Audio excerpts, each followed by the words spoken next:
Gil just fell in love with all things Baylor, and he wanted more than anything to go there. But they could not afford really to send him, so he had to work very hard, and a man in Denison gave some money to help pay for his first tuition. And he took his brown Samsonite suitcase with his Baylor sticker on it and hitchhiked to Baylor.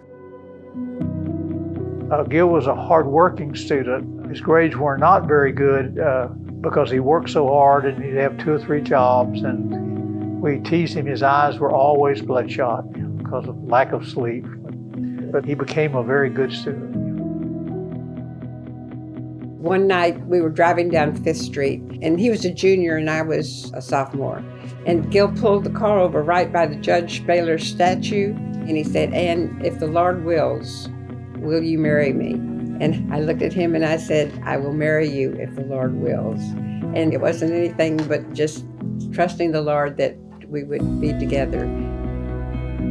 Man's main responsibility is to love the Lord your God with all of your heart, soul, mind, and strength. Gil did that. And then to love your wife the way Christ loved the church and gave himself for her. Gil did that as well. And he wanted people to know how much God loved them and that Jesus Christ died for them. And that's a wonderful plan for their life. And because of his association with Billy Graham and seeing his ministry and the world, it really changed his heart to serve the world more and sharing the gospel in any way that he could. I loved the fact he was an Army chaplain. I thought that was cool. And then he worked with Billy Graham. I mean, I thought that was one of the coolest things ever. He went all over the world and doing pre-work for crusades and the World Congress, and then of course Marketplace Ministries. Gil came to me one day and wanted to set up a not-for-profit corporation to provide a chaplaincy for corporate America. And I set it up for him. I was practicing law. But now Marketplace serves over 1,000 corporations all over the United States and some around the world.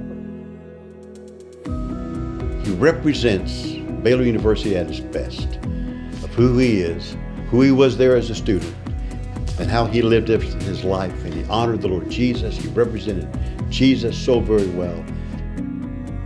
He loved Baylor with all of his heart. He bled green and gold. And our grandchildren are 5th generation Baylor Bears. And so Gil had a real soft spot in his heart for Baylor and for the people of Baylor and for his friends from Baylor. Those things which have an eternal value, those are the things we want to be invested in. First, God and faith. Then our wives and our children. Think about the people that have been led to Christ. Those things will live on when you're gone, but they will live on with the same faith, the same commitment, the same dedication to spiritual things and to the Lord that will last as long as they live. Those are the kind of people its legacy is made of. Those are the kind of things that last. And that's what I want to put my life in.